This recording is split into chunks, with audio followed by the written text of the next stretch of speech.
Olá, eu sou Antônio Tabet, este aqui é o Alt Tabet, o talk show que fala desde questões existenciais até a bunda dos convidados, desculpa, Drauzio Varela. Bom, a minha dupla que está aqui é uma dupla que fez muito sucesso nos gramados do Brasil e do exterior. Eles entravam em campo e a torcida falava o nome deles, falava, gritava, exaltava, falava deles, das mães deles, dos parentes deles. Eu estou aqui com os ex-árbitros de futebol, Nadine Bastos e Salvio Espíndola. Tudo bom, Nadine? Prazer tudo bem, te receber aqui. Tudo bem, Salvio? Olá, Tabet. Tudo bom e você? Legal, Nadine, a gente está aqui. Maravilha. Eu estive aqui, entrevistei o narrador Everaldo Marques. Adoro. E o Everaldo falou para mim que desde criancinha ele gostava de narrar os jogos. Ele narrava os jogos, ele ficava ali narrando, vendo o jogo e narrando, vendo partida de botão e narrando, pelado dos amigos, ele gostava de narrar. Vocês eram assim também? Vocês gostavam de arbitrar? Assim, o que você quer? Vou bater o time aqui. Fulano vai pro gol, você joga no ataque, você não, eu quero ser o árbitro. Vocês eram assim? Não, eu queria jogar. Obviamente eu queria jogar. Eu queria ser jogadora de futebol, até tentei em alguns clubes quando era mais jovem. Eu não sabia dessa, né? Sabia? Mas eu não pensava em ser árbitra, não. Até não era uma atleta muito disciplinada. Isso eu não falei. Não. Ô, Tabet, essa pergunta é muito interessante, viu? São poucos os árbitros de todos que nós conhecemos do universo da arbitragem que pegam e eram Everaldo Marques. Mas a grande maioria são jogadores frustrados, querem ser jogador e não vira jogador. Eu não, Tabet. Eu era aquele cara que organizava campeonato, sabe? Organizava campeonato na universidade. Tem um nome, é chato que chama. É chato que organiza campeonato. Então eu era o cara do... Você gostava certinho, Você era um cartola, você sempre foi o cartola. No diretório acadêmico eu organizava o campeonato. E sabe o que acontecia? Os árbitros não iam apitar os jogos. Faltava, porque não tinha muita grana para contratar árbitro bom, né? Os árbitros faltavam. Sobrava para quem apitar? Para quem organizava, né? Mas você entrava nessa de organizar, eu imagino, porque você não jogava bem. Você era um péssimo jogador. Tá, Betty, é bem isso mesmo. Porque normalmente, geralmente, né? O cara que tá lá para organizar com a galera, ficar na resenha depois. É aquele que ninguém escolhe, né? Sobrou. Não jogava nada. Como é que é para ser árbitro? Você precisa de uma idade mínima, você tem que faz um curso, a prova física é muito rigorosa. Como é que funciona, né? Eu não sei no tempo do Salvio, mas eu tinha que ter... Chamou de velho. Não, jamais. Vamos primeiro no tempo teu, depois a gente vê como é que era no tempo dele. No tempo dele parece que tinha que pegar uma bola não sei se podia já chegar apitando. Tinha que ter 18 anos, tinha que estar fazendo uma faculdade, fazer o curso, tinha que fazer também campeonato amador, passar por provas teóricas, provas físicas. Na questão física a gente fez, né? Provas físicas também, juntos. Mas tinha que fazer o curso. Na minha federação, que era de Santa Catarina, demorava 6 meses. Em outras federações, eu acho que o tempo também é um pouquinho diferente. Mas basicamente é isso. Tem que fazer o curso, a parte prática, a parte teórica e depois começar a estar nas categorias de base. Ô, Tabet, vamos ficar em 2024. Vou te falar como que é em 2024. Vai que alguém se interessa em fazer o curso, né? É o seguinte, esse é um grande ponto da arbitragem brasileira crítico hoje e atualmente. A Nadine falou de Santa Catarina, eu fiz na Federação Paulista. Então, você já viu um conflito. São 27 escolas de arbitragem no Brasil, cada uma com seu modelo. Tem curso que é um final de semana, o cara vira árbitro. Tem curso que são 6 meses e vira árbitro. Eu fiz na Federação Paulista, são 2 anos para ser árbitro. Então, para você ver qual que é a diferença. Cada um tem a sua autonomia para formar árbitro. E é importante destacar isso. CBF é a única confederação que eu conheço no mundo que não forma árbitro. Quem forma são as federações. Então são vários modelos. Né? É uma Cada um zona. faz do jeito que acha que é certo. Porque imagina, o cara, vamos supor, a gente pega um clássico aqui de São Paulo, Corinthians e Palmeiras. E ele é arbitrado por um árbitro que passou 2 anos numa escola e tá há tanto tempo, sei lá o quê. Ele vai jogar, de repente, a Copa do Brasil, que é um Corinthians e Flamengo, e aí vai pegar um árbitro que veio de outro lugar e que se formou num fim de semana. E chega na FIFA. De um dia para outro. E chega na FIFA. De uma temporada para outra. Esse é um ponto crítico. Nós estamos usando você aqui no Alt Tabet para colocar que é uma visão de toda a arbitragem. Esse é um grande ponto crítico e não tenha dúvida, sabe? Nadine, no teu caso, a gente não pode não falar disso, que é a questão do ambiente machista do futebol profissional. Sim. E assim, as coisas... Hoje em dia elas estão péssimas, mas elas já foram muito piores, né? A gente está melhorando, mas ainda falta muita coisa. Como é para a mulher? Como é lidar com esse ambiente? Você teve mais problemas com colegas, com torcedores, com jogadores, ou teve um probleminha com cada um? Como é que... Eu sei que é uma pergunta muito complexa, mas eu queria ouvir de você. Eu acho que depende também do perfil, né? Eu tive problemas, eu acho que um pouquinho em cada... com colegas, com dirigentes, com pessoas de clubes, com torcedores, nem se fala, né? Mas como você leva isso e como você encara isso, né? Eu sempre acreditei muito no que eu faço, então é claro que quando vinha uma crítica ou alguém falar, a mulher não entende de nada, não é para estar no futebol, que acaba te desmotivando de alguma maneira, eu sempre focava para o outro lado. Eu falava assim, quem é essa pessoa para dizer que eu não posso fazer? Então, o meu perfil sempre foi tentar levar para o lado de que eu quero, eu posso, eu consigo se eu me dedicar. Então, eu tentava meio que sair desse foco, assim, porque, que nem você falou, era péssimo, hoje está menos, talvez, um pouco, mas isso acontece e é difícil você lidar, talvez, a pressão de uma pessoa chegar perto de você, de um clube, e falar, eu não queria uma mulher trabalhando nesse jogo. Como você lida com isso para ir para o jogo? Isso já aconteceu comigo e acho que ainda acontece, aquela pressão já em relação... Eu pensava, pô, porque é uma mulher, será que ele está me criticando somente por ser uma mulher ou se ele não acredita realmente na minha capacidade por estar aqui? Então, o saber lidar com isso. Eu tive uma terapia, algo assim, para me fortalecer em relação a esse tipo de argumentos. Você chegou a fazer terapia? Sim. Na arbitragem, eu acho que precisa muito desse apoio emocional, principalmente hoje, que está ainda mais, né, com o VAR, com muitas imagens, com os comentaristas criticando, com a imprensa criticando. Então, acho que o árbitro ele tem que saber que ele erra, mas como lidar com esse erro. Então, acho que quando você tem esse apoio, é muito importante. Você continua sentindo algum tipo de machismo no comentário também? Sim, bastante. Mas você percebe isso pelas redes sociais?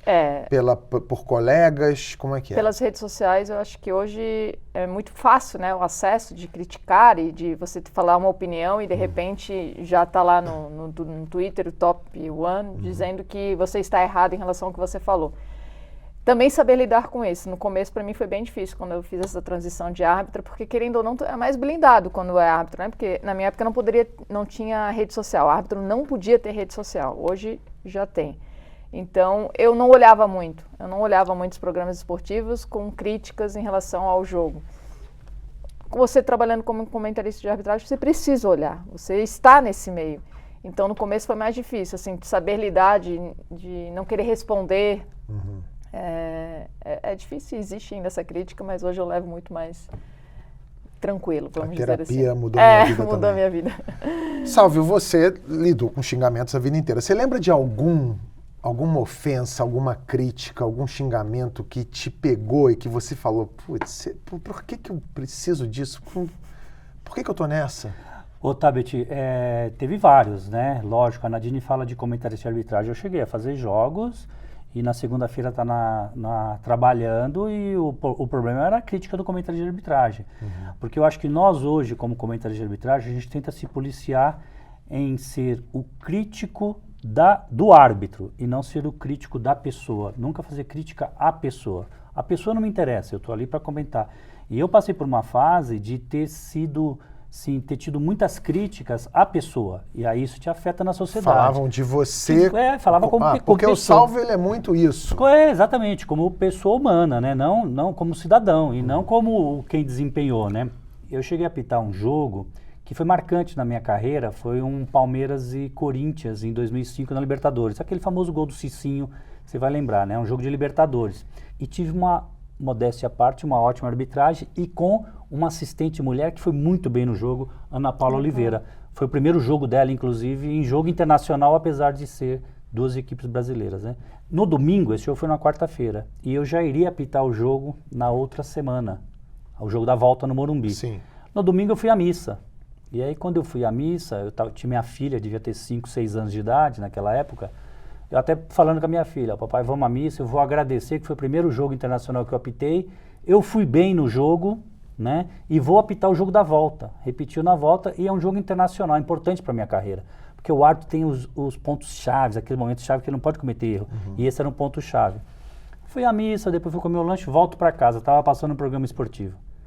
E eu brincando com a minha filha, e nesse programa esportivo, o comentarista pegou e falou assim, mas tem que ficar muito atento, porque na Libertadores, todos os árbitros são ladrões. Não tem árbitro na Libertadores que não é ladrão.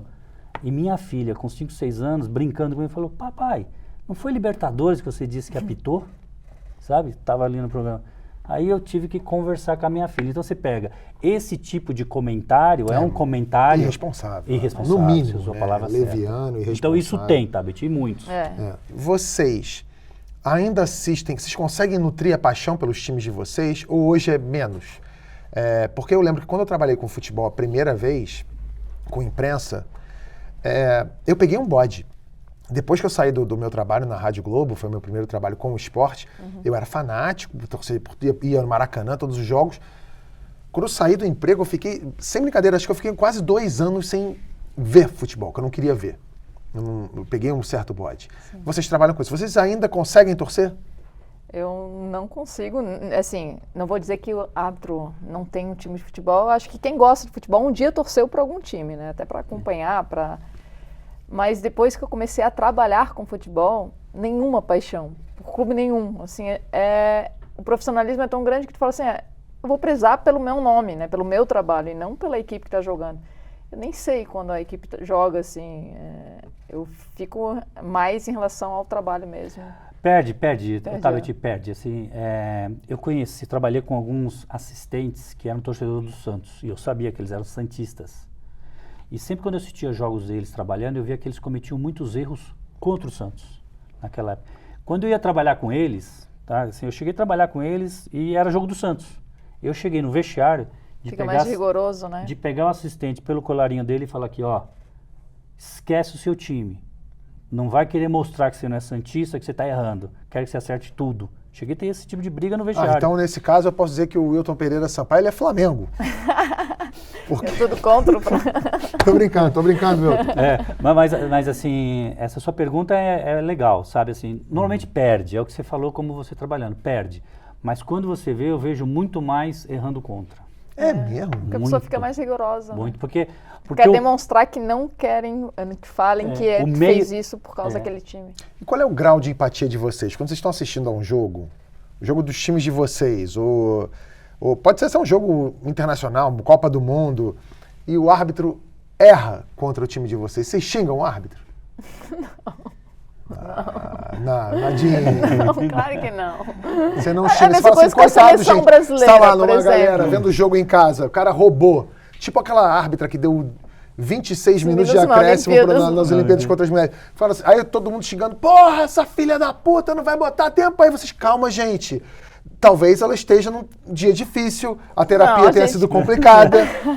Vamos ter empatia. Esse é um bom exemplo. Que, eu, pelo menos, critiquei em relação à atitude dela de dar aqueles acréscimos, mas não tem aquela paixão mesmo sendo seleção brasileira, que todo brasileiro torce para a seleção brasileira. Mas eu não estou falando quando você está trabalhando, eu estou falando em casa. Não, mas eu estava assistindo, também não estava trabalhando no jogo. Veio aquela crítica em relação ao trabalho dela, mas não dizendo assim, ela quer... fazer isso de propósito contra a seleção brasileira. Né? Qual é o erro de arbitragem que é imperdoável? Para mim, erro que não conhece a regra. O imperdoável é o cara que comete um erro sem o conhecimento da regra.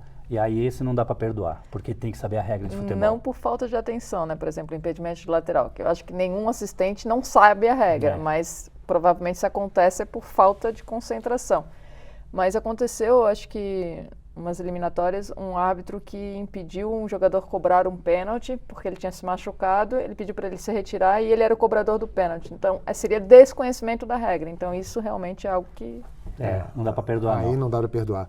Eu sou super a favor do VAR. Realmente, eu gostei da ferramenta.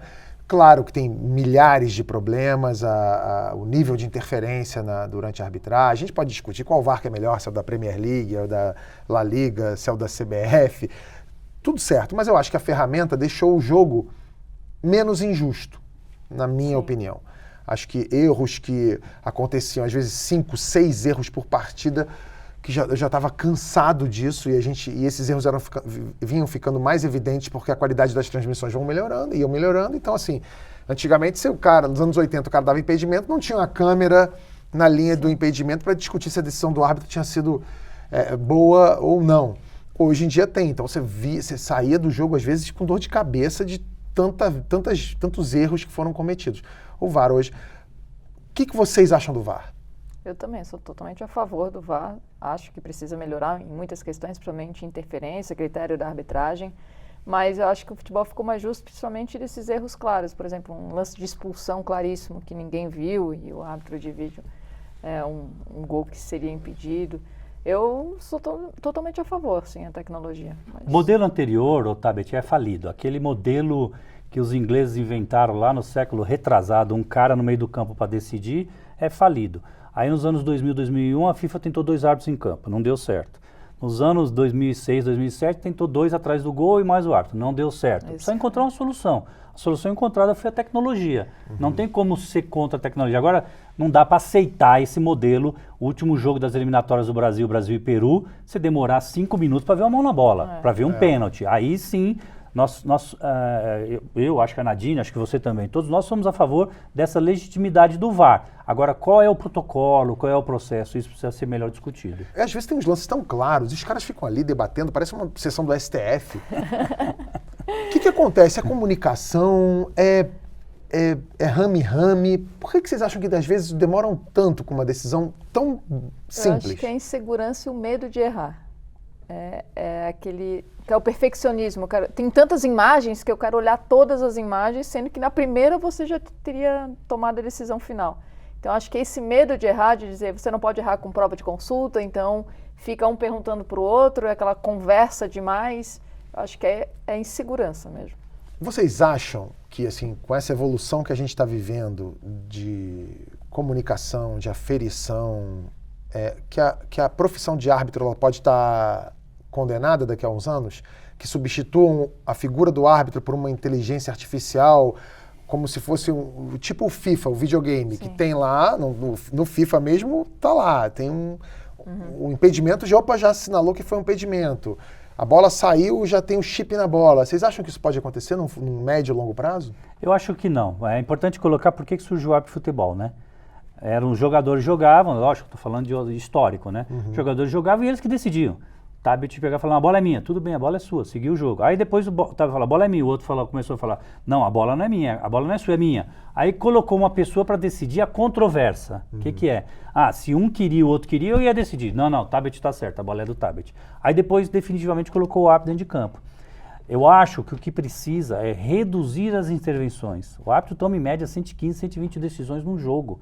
Exagero. Sabe aquele negócio de levantar a bandeira para lá, a bola saiu do campo, o árbitro tem que ir lá apontar para o tiro de meta. Para que essas intervenções? Tem que começar a reduzir e tomar menos decisões. Aí sim, mas substituir por tecnologia, eu não vejo modelo. Também não acredito nisso. Apesar de eu achar que pode ser que num futuro quem apite seja o VAR e o cara lá embaixo seja um mediador, vamos dizer assim. Aí pode até ser. Mas que talvez tire até a responsabilidade dele e fala assim, não, foi lá em cima, decidiu, vai ser mais rápido, talvez, né? Fala, não, quem decidiu foi ele lá, não fui eu, só estou dizendo que é para cá ou para lá. Pode ser, no futuro um pouco mais longe, mas totalmente... Não dá ideia, né? Não dá ideia. Inverter a autoridade. Não, é interessante. A gente não teria aquela pressão em cima da pessoa que está ali, né? Ele vira um braço do VAR. Isso, uma boa ideia. Olha... Agora é importante, né, essa ideia da Nadine, que é sensacional, é importante a gente colocar, Tabet, o seguinte, o quanto é conservador a alteração da regra de futebol, né? Quem manda nisso é o Reino Unido, são os ingleses, até hoje, Escócia, País de Gales, Irlanda e Inglaterra, são 4 votos, um cada um, e a FIFA que representa os outros 207 países. Então, para você ver a importância dele. E esse grupo, esse board, é muito conservador. Contra o VAR, contra a tecnologia. Para quê? Eu tenho árbitro e isso... Como se jogassem futebol na Irlanda, né? No País de Gales, na Escócia. Na Escócia. Olha só, o Senado, tem uma notícia aqui de 18 de setembro, agora, falando que avança a discussão sobre profissionalização de arbitragem de futebol. E a notícia diz que tem um projeto de lei de 2019, de autoria do Romário. E essa pauta está voltando. Explica isso, porque muita gente não sabe. O árbitro de futebol não é uma profissão. É um hobby, então? Eu posso dizer que é um hobby? Ele exerce uma atividade, né? Que era o que falavam quando a gente questionava. Antes de eu começar na arbitragem, já falavam que iria se profissionalizar. Eu trabalhei, já saí, já estou quase 8 anos como comentarista e nada foi feito em relação a isso. E, na minha opinião, é necessário ter a profissionalização da arbitragem. Eu acho que melhoraria muito assim, o nível da arbitragem. Não tenha dúvidas, Tabet. Na verdade é o seguinte, é um bico, não é isso? Bico. O árbitro faz um bico e vai apitar um Corinthians e Flamengo. É um bico. A Nadine entrou na arbitragem nesse século, né? Como ela falou que eu sou mais velho, eu entrei em 1990. E falaram o seguinte, ó, se prepare que isso aqui vai ser profissional e vocês vão ter que se dedicar até hoje. Nós estamos em 2024 e não é. Impressionante, A né? Copa do Mundo no Brasil em 2014, o Blatter, então presidente da FIFA, chegou e falou o seguinte, a partir de agora, árbitro de futebol só vou aceitar profissional. Não vai mais ser árbitro que tenha outra atividade, porque tinha árbitros que tinham uma atividade profissional, não conseguiram chegar. Até falei com o Romário nesse momento. E o que é importante, Tabet? Não precisa do poder público, não precisa de uma lei do Senado obrigando a entidade que tem que ser responsável por fazer isso. Quando eu digo que é um bico, muita gente compara com outros países. Ah, como que são nos outros países? A grande diferença é o seguinte, aqui no Brasil, Nadine é dentista, eu atuo na minha atividade empresarial. Você é dentista. Sim. E você é tributarista. Advogado, exato. Tributarista. Exato. Então, o que é importante, né? Aqui no Brasil, nós temos nossa atividade profissional. Na hora vaga, a gente vai apitar um joguinho Corinthians e Flamengo, na hora vaga. Qual a diferença no mundo? Muita gente fala, no mundo não é assim. É mentira. No mundo, o árbitro se dedica ao futebol. Na hora vaga, ele pode ser um dentista, ele pode ser um tributarista, ele pode ser um professor. Mas o motivo disso é o quê? Financeiro? O motivo disso, o que alegam no Brasil, são as leis trabalhistas, que seria um risco muito grande para uma entidade que fatura 1 bilhão por ano. Entendi. Ganha bem? A arbitragem paga bem? Depende com o que você está comparando, né? E também a quantidade de jogos que o árbitro faz, porque não são todos os árbitros que trabalham toda semana. Então, se a gente falar na grande maioria da arbitragem, não dá para viver só de arbitragem. Vamos pensar aí. Os 5, 6 árbitros principais do Brasil vão ganhar no ano Isso. 250 mil reais. Tá, Por ano. entendi. No ano, os 5 principais. Os demais não. Talvez isso, 200, 250 mil reais no ano. Então, isso para um advogado, para uma dentista, é um bom salário, mas não é exatamente o que vocês planejam para a vida de viver só com isso, né? Vocês precisam de um... Tabet, eu acho que não é essa questão só.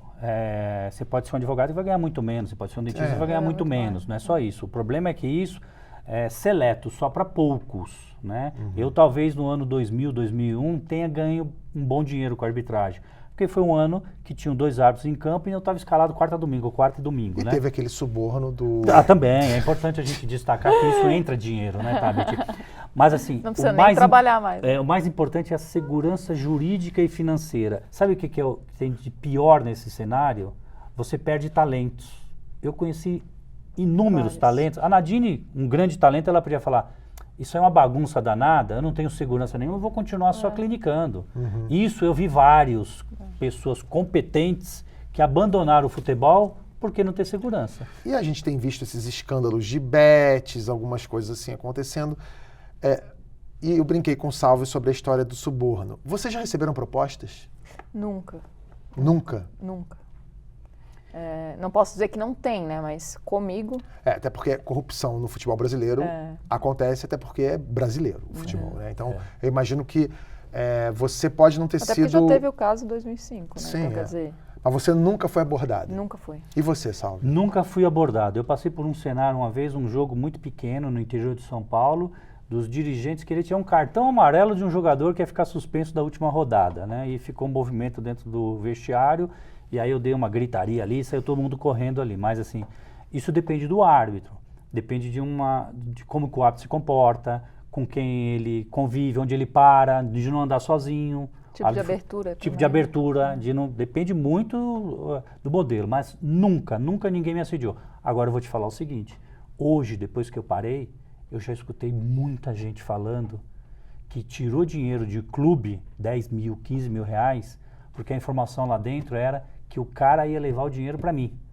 Isso eu já escutei falar. Isso tem muito, Tabet. Sim. Isso tem muito. O cara chega e fala, olha, a arbitragem vai ser do Salve esse fim de semana, ele está pedindo 30 para fazer sei lá o quê, tô pedindo 15, 20 pau, e aí o cara paga achando que isso vai influenciar e esse dinheiro nunca chegaria até o salvo que não está nem sabendo disso. O que eu já ouvi falar foi o seguinte, isso pessoas que falaram para mim seriamente, independente que seja para mim, pegar e falar assim, ó, tem clube que lá na gestão dele tem um dirigente, tem um advogado do clube, tem alguém do clube que pega e fala, o futebol é assim que funciona, me dá X valor todo jogo, eu vou levar para o árbitro. O time perdia, ele trazia o dinheiro de volta. O time ganhava, o dinheiro não voltava. Chegou nas mãos do Sálvio? Nunca chegou. Chegou nas mãos da Nadine? Nunca. Ou de vários árbitros. E isso faz com que as pessoas que estão ali naquele board, aquela reunião, peguem e falem, pô, esses árbitros são todos corruptos. Entendeu? Muita origem do árbitro corrupto, porque sai dinheiro sim do clube. Eu já ouvi de presidente de clube que falou, Sálvio, eu já dei dinheiro para terceiros que falou que chegaria para você. Te falo com segundo, nunca chegou. Caramba, que doideira. O comportamento assim também de não falar, por exemplo, eu como árbitra era uma pessoa que não dava muita abertura para pessoas do futebol, justamente porque eu tinha esse receio. De falar assim, não sei quem vai te pegar no aeroporto para te levar para... Não precisa. Porque tu não sabe quem é aquela pessoa, tira uma foto, sai, bota para fala, vai jantar e diz para outra pessoa que te conhece, que já está tudo combinado. Né? E ameaça? O contrário. Gente que vira antes do jogo e fala, olha aqui, ó. Você já foi ameaçada? Já. De chegar no vestiário, tem um delegado que diz que o dono do time já matou não sei quem, que já conta uma história terrível para você já falar assim, pelo amor de Deus, eu não quero morrer hoje. Para você ir para o campo amedrontada? Pode ser, sim. E funcionou? Não, porque o time perdeu e a gente não teve táxi para levar no aeroporto, simplesmente saíram, bateram porta da arbitragem, do vestiário da arbitragem, e a gente não tinha como ir embora. Por exemplo, o voo era de madrugada, não tinha quem nos levasse ao aeroporto. Que doideira. Porque... meio que castigando vocês pelo resultado do jogo. Mais ou menos. Eu já tive na televisão presidente da República ainda e falando, vou dar pena de morte para esse árbitro, quero saber onde ele está. Tem um jogo, eliminatórias de Copa do Mundo, Equador e Uruguai, e o Uruguai ia para a Copa. Né? O Equador ia para a Copa, com um empate, ganhando o jogo de 1-0, 1-1, festa no país, jogo em Quito. Aos 46 minutos de jogo teve um pênalti, que depois você podia até passar aí, para ver se o VAR marcaria o pênalti ou não, que eu vou deixar para a Nadine, que eu sou parte envolvida. Né? Pênalti. O assistente ainda chega para mim e fala, torce pro Furlan chutar esse pênalti fora, senão nós vamos sair vivo daqui. Furlan caixa, 2-1, o Equador fora e o Uruguai foi para a Copa. Última rodada de eliminatórias. Pra sair apanhei de câmera objetiva, sabe os fotógrafos entravam em campo e me batiam com aquelas máquinas objetivas. Eles bateram em você com câmera? Lógico, eu tirei a oportunidade deles viajarem para a Copa, eu que tirei, né? Com o pênalti que eu marquei. Mais de 5 horas para sair pro estádio. Nós vamos pro hotel e nem comida a gente podia pedir, tinha que comer aqueles salgadinhos que estavam lá. Liga a televisão, presidente da República. Quero saber onde está esse árbitro brasileiro que eu estou decretando pena de morte para ele. Para sair do país foi uma loucura. Acionei Itamaraty, FIFA, CBF. Lógico que ninguém me deu assistência, né? Sabe quem me ajudou? Quem? Um amigo árbitro.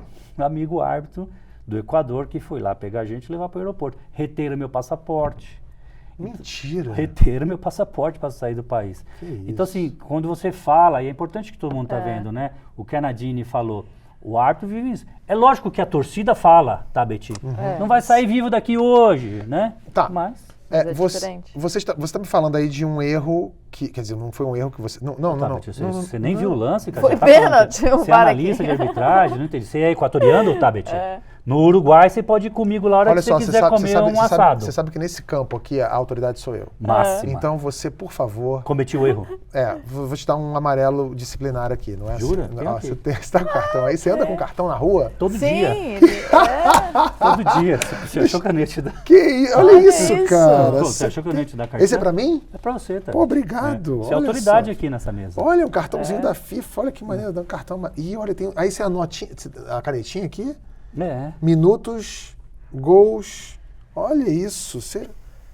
E o cartão vermelho é meio laranja, né? Pra ver de longe, né? Também. Então tá, obrigado. Obrigado de verdade. Vou guardar aqui. Meu filho vai amar isso aqui. Mas, voltando, a gente não tá falando de erro. Você foi ameaçado por uma decisão correta.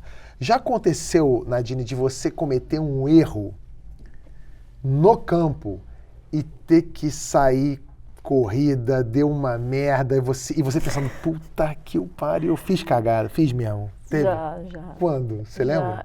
Eu lembro do Campeonato Catarinense. Eu não lembro se eu anulei o gol e estava em posição legal ou ao contrário, né? Se estava impedido, eu validei o gol. E foi no primeiro tempo.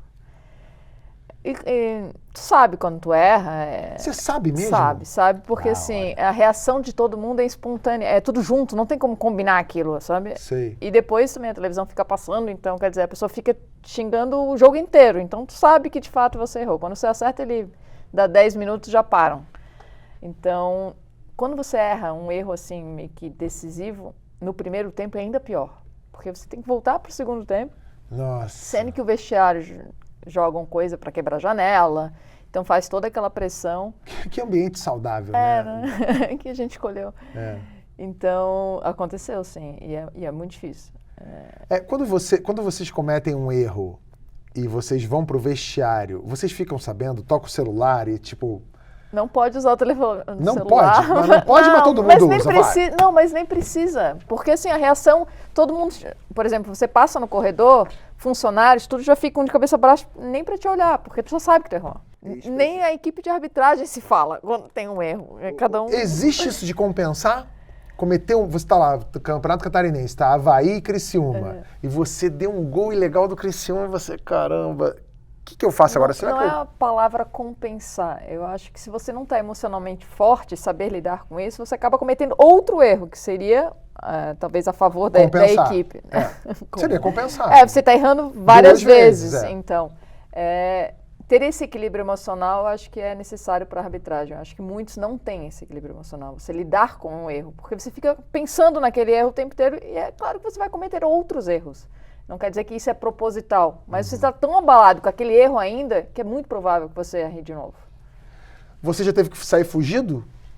Nós temos quanto tempo de programa? 5 horas, 6 horas? Não, eu quero a melhor. Eu quero uma com requintes de Hollywood. Nossa, de camburão sair várias vezes, de cometer erro. Você sabe que tem um jogo em Belém do Pará, vou te contar essa história também. Paysandu e Fluminense, um jogo de rebaixamento, um jogo crítico. E tem um gol anulado do Paysandu, né? Para sair da Curuzu não foi fácil, o jogo foi no Curuzu. Mas foi um erro teu, então? Não, foi do assistente, que é da arbitragem, né? Tá, mas quem foi prejudicado? Equipe, né? O Paysandu foi prejudicado. Jogando em casa. Então o Fluminense deveria ter sido rebaixado. Era a última rodada do Campeonato Brasileiro, né? Dá para dizer assim que era um jogo que os dois estavam envolvidos, sim, um jogo crítico, né? E você sabe que eu não conseguia sair do estádio, não ia conseguir sair do estádio de jeito nenhum, a torcida ali fora esperando, polícia não dava conta, não dava nada, e o assistente Sérgio Senedese, né? Ele inclusive, a polícia chega e fala, não tem um jeito, ele tira a roupa dele, veste o Ele tira a roupa dele de árbitro? Dentro do vestiário, a roupa, já tinha trocado o uniforme, vestido a roupa dele social. Aí a única solução encontrada foi um policial trouxe a farda da polícia, ele vestiu a farda da polícia militar e aí sai por dentro do campo e monta no cavalo, sabe o que ele sabia? E sai no cavalo. Ele saiu de polícia montada. Polícia montada e a torcida não soube. E aí nós saímos e a torcida falava assim, Espino, não é você não, você pode sair à vontade, mas esse bandeira não vai sair vivo daí não. Né? E aí a gente vai embora, e a torcida fica lá esperando ele sair, ele já estava talvez na cavalaria, indo pro hotel, entendeu? Então assim, você vai encontrar várias situações de o carro da federação, o motorista pega e fala assim, eu vou esperar lá na rodovia, na polícia rodoviária, deixa a viatura levar vocês. Isso acontece, Tabet. Vou fazer uma pergunta para vocês dois e vocês me dizem o que vocês preferem, tá? Vou começar com você, Nadine. Jogador que faz cena ou jogador que reclama muito? Jogador que reclama muito. Você prefere? Prefiro. Porque o jogador que faz cena te engana, o que reclama tu pode tomar uma atitude. O que te engana, às vezes tu vai cair, né? Agora reclamou. Sálvio, torcedor que xinga ou torcedor que joga coisa no gramado? Torcedor que xinga, sempre. Você prefere? Prefere. Xingamento. Sabe, eu trabalhei com vários bandeirinhas bem experientes, eles falavam assim, para de fazer besteira lá dentro do campo, porque a torcida quando joga coisa só acerta o bandeirinha, não acerta o árbitro. Vai acertar o bandeirinha aqui. Então você faz besteira lá, eles vão acertar em mim aqui. Então deixa eu xingar à vontade, gritar. Você lembra qual foi o maior filho da puta? Ei, juiz, vai tomar aquele que você ouviu, você fala assim, hoje tá forte aqui, hoje tá... Hoje a galera sabe que sou eu que tô... Hoje entrou na alma. Teve um... Teve vários. Mas você lembra de um assim que você fala assim, hoje tá especial? Tava especial. Mas qual, você lembra? Posso te falar uma coisa? Meu irmão tava na arquibancada me xingando e xingando minha mãe também. Xingando a mãe dele. Não, ele fala que não. Ele fala, como nós somos em 4, ele fala, só vou chegar aos 25%, só um quarto que corresponde. Mas você lembra que jogo era esse? Corinthians e São Paulo. E gol do Adriano no Morumbi, gol do Adriano no final do jogo. Aí eu vou lá e anulo o gol do Adriano. Aquele Morumbi foi... Era muita gritaria. Então seu irmão é corintiano? Não, porque o Adriano... São Paulino. São Paulino, doente. São Paulino doente, De ir para arquibancada e me xingar, e na televisão também me xinga. Nadine, final de campeonato, jogo tenso, o que é menos pior? Invasão de torcedor ou invasão de cachorro? Invasão de cachorro. Eu acho que a invasão de torcedor é menos pior, sabia? Porque o cachorro, os caras não estão ligando. Aqueles carinha lá, cachorro eles não estão preparados para pegar. Agora, o torcedor eles pegam rápido, né? Mas o torcedor também vai pra cima de ti rápido. O cachorro pode ser que não. Vida de árbitro ou vida de comentarista de arbitragem? Boa pergunta. Boa pergunta. Eu tenho bastante orgulho da minha carreira como árbitro de futebol. Vou te falar vida de árbitro. Vida de árbitro. E você, Nadine? Eu acho que eu também tenho muito orgulho da carreira no futebol, né, como árbitra. Eu acho que a adrenalina de estar no campo de futebol é algo que... É uma cachaçinha. Como é que está o mercado hoje de comentarista de arbitragem? É complicado hoje que tem um jogo da Libertadores, você não sabe onde vai ser exibido o jogo, né? Assim, você fala, hoje é onde? É Casa TV, é Globo, é Paramount, é Amazon, onde é que eu vou? É YouTube, onde é que eu vou assistir ao jogo? Você fica na dúvida. Com vocês também tá um pouco assim, não tá? Acho que essa divisão de campeonatos, né, de emissoras, faz com que abra mais portas, possibilidade de trabalhar em mais de uma empresa ao mesmo tempo. Então, acho que com essa mudança no mercado, a gente também foi mudando um pouco de casa. Nós temos um papel de querer trazer a nossa experiência no campo e depende um pouco da linha editorial. Quem tiver a linha editorial e tiver direitos e quer colocar essa linha editorial, aí você tem razão, o mercado é aquecido. Né? Às vezes alguns querem essa linha editorial, um veículo quer, outro veículo não quer, e aí não vai ter, né, Tabet? Eu imagino que a reação do torcedor no campo quando vocês cometem algum erro, ou melhor, ou nem erro, quando vocês tomam uma decisão que desagrada o torcedor, a gente entendeu como funciona e imagino que isso também seja parecido na vida de comentarista, sobretudo pelas redes sociais, uma vez que não tem ninguém lá no estúdio gritando, Sálvio! Não tem. Mas então, no aeroporto tem. No aeroporto tem. Eu quero saber de um outro tipo de reação. Eu quero saber se já aconteceu com vocês, de você criticar uma decisão de algum ex-colega ou colega, eventualmente, e ele entrar em contato depois reclamando. Várias vezes. Já é? Não uma vez, várias vezes. Várias vezes? Várias vezes. Como é que é isso? Assim, eu acho que as pessoas elas precisam primeiro separar, né? Uma coisa é você ser amigo de uma pessoa, outra coisa é você estar no seu trabalho comentando o árbitro que está no jogo e não a pessoa que está no jogo. Então, não são todas as pessoas que conseguem diferenciar isso. E assim, quando tiveram esse tipo de reação, eu simplesmente não falo mais, porque não vai atrapalhar o meu trabalho. Se a pessoa não consegue diferenciar o que é eu estar aqui conversando com vocês e eu estar no meu trabalho comentando um lance, da qual eu não vou mudar a minha opinião porque ele achou ruim ou porque ela achou ruim, simplesmente não tem mais contato. Mas não aconteceu uma vez só, já aconteceu mais de uma vez. Eu não estou em nenhum grupo. Tu estás em algum grupo de árbitro? Não, só fóruns de arbitragem e discussão, nem tem porquê. Mas isso sim, tá, Betty, quando você elogia o árbitro, que às vezes tem boas arbitragens, né? Porra, legal, te agradeço. Pô, recebe, mas quando você critica, o cara some, não quer mais saber de você. Mas, tá, Betty, isso acontece com muita frequência, não tenha dúvida, e mesmo a crítica. E não é só árbitro de futebol, tá, Betty? Você trabalhou já em transmissões, você sabe como que é. Sim. Em uma transmissão, você tem um narrador, tem equipe técnica e tudo. Tem um repórter, às vezes estagiário, lá quando começou no Flamengo, que torce pro Flamengo. Isso tem, né? E aí nós somos o comentarista de arbitragem. E ali no comentário de arbitragem, e aí o Kleber Machado, o narrador, pega e fala, e aí, Salve, foi pênalti pro Flamengo ou não? Não foi pênalti para o Flamengo porque tocou na bola e depois que teve um contato físico. Você desliga seu microfone, né? Esse estagiário que às vezes torce pro Flamengo, ou esse que tá ali na sua equipe, já olha assim para você, Pô, você nunca fala que é pênalti pro Flamengo, isso acontece na transmissão também. Então, Não é é incrível como o futebol é religião, né? É uma E quando doideira. acaba a transmissão, então aí é o narrador, é o comentário. Pô, você não achou pênalti aquilo lá? Não é possível que aquilo Às não vezes foi no pênalti. ar também, né? Às vezes no ar, Nadine, Mas você exatamente. não acha aqui? Vocês lembram de jogadores e treinadores que foram famosos, tá? Não precisa ser assim, o esquerdinha de Passa Quatro que jogava no Figueirense, não é isso. Eu quero saber, assim, jogadores e técnicos consagrados que vocês falam assim, pô, esse cara aqui é mala. E eu também quero saber o cara que é legal, que é educado, que é cortês, que entende. Eu queria... Mala. César Sampaio. Muito mala. Muito mala. Você fez uma pergunta que a Nadine te respondeu, quase que eu ia falar.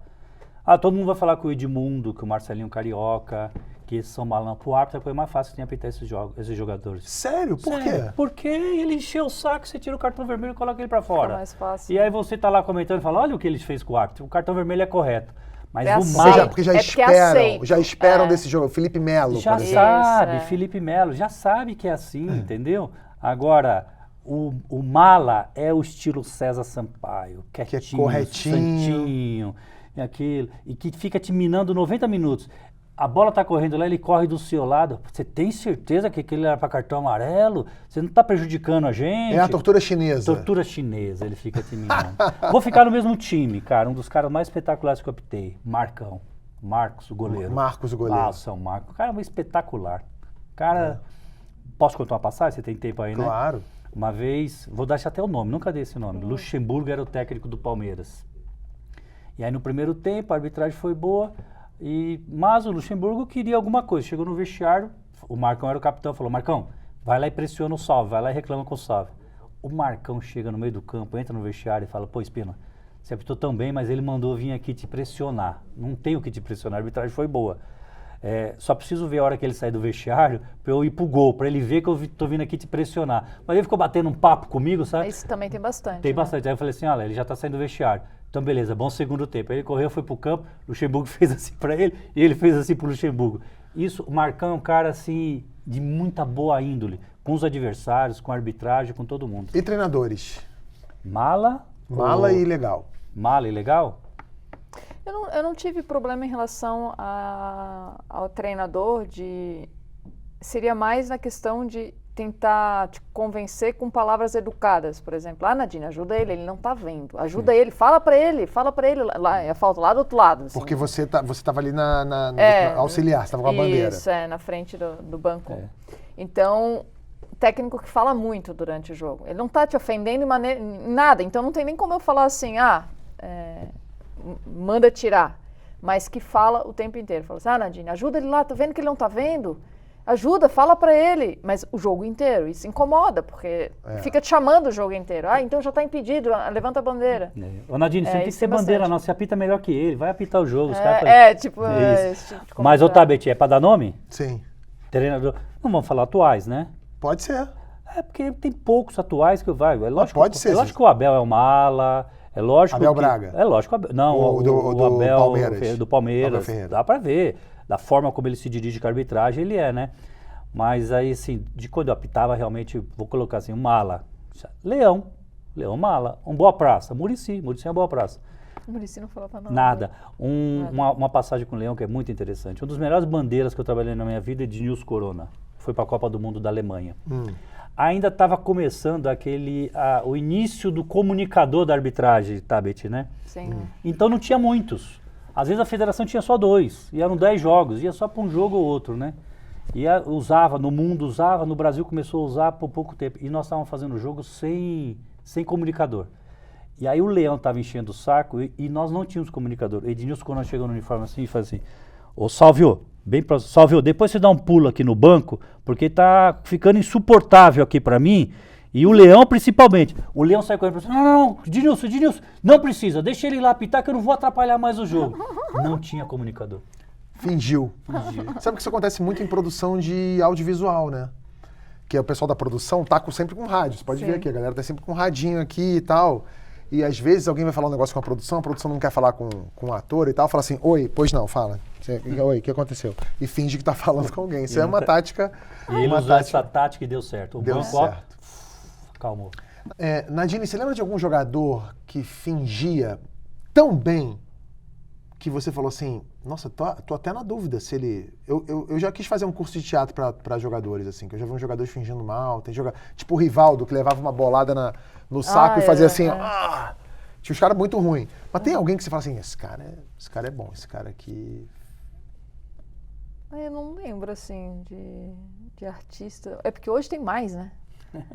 Hoje... hoje o cara tem que caprichar mais, por causa do VAR, ele tem que fazer... mas hoje parece que tem mais, que eles fingem mais, assim. Eu não lembro na minha época, assim... Eu lembro muito de jogador que reclamava, assim, bastante, assim. Quem? Reclamava de longe. Por exemplo, o Kleber Gladiador reclamava muito, lá no meio da área, daí quando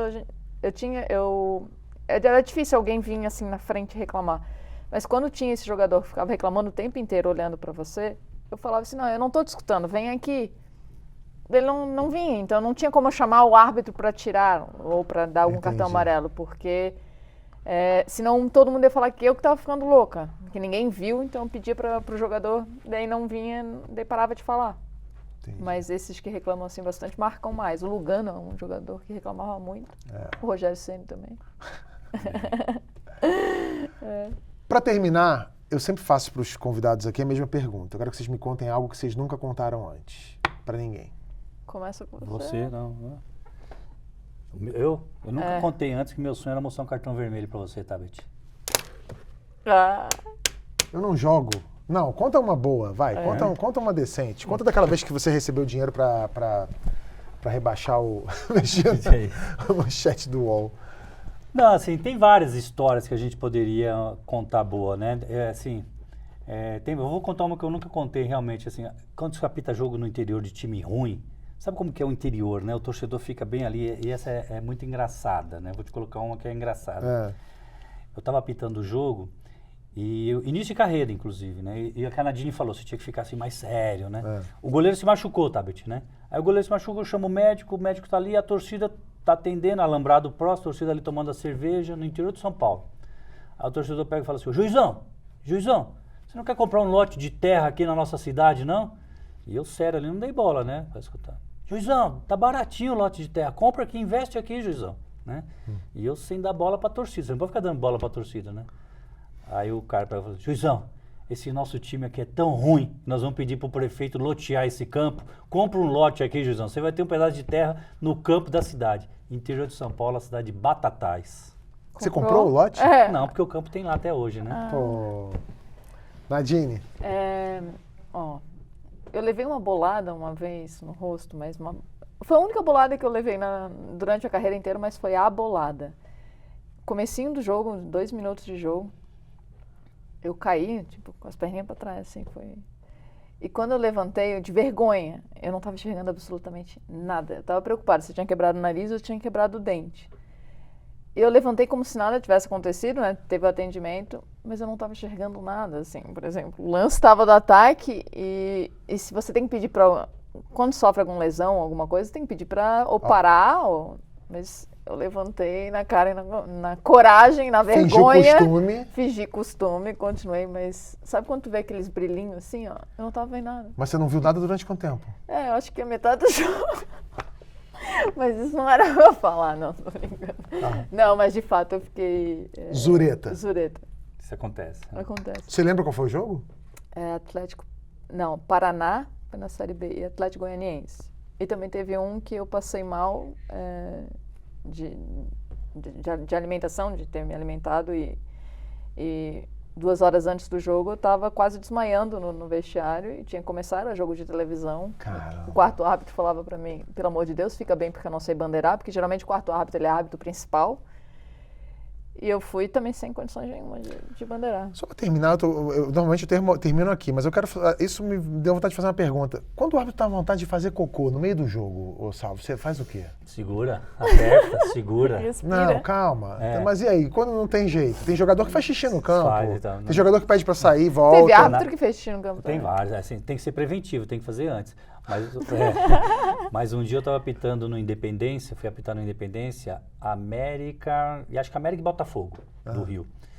E lá no Independência você entrava, aí tinha que olhar o jogador, chamar pro sorteio. Na hora de chamar os capitães pro sorteio, tinha um bandeirinha do meu lado, né? Eu falei, porra, cadê o outro bandeira? Né? Cadê o outro Atrasou? bandeira? Não, nós entramos todo mundo no campo, normal, tava todo mundo no campo.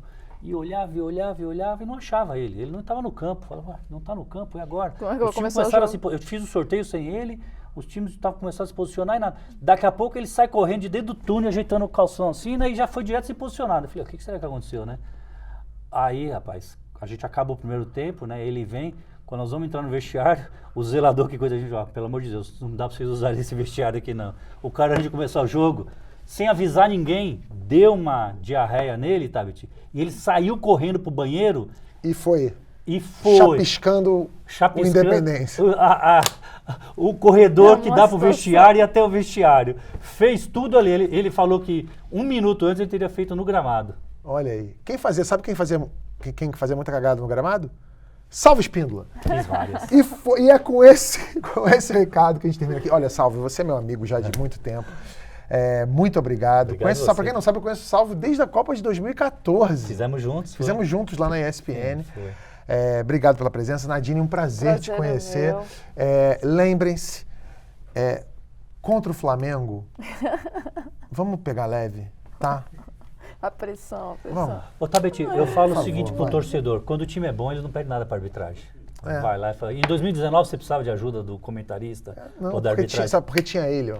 Jorge Jesus. Gente, obrigado. E se vocês gostaram, curtam, compartilhem. Semana que vem a gente volta. Um beijo pra vocês, até mais, tchau.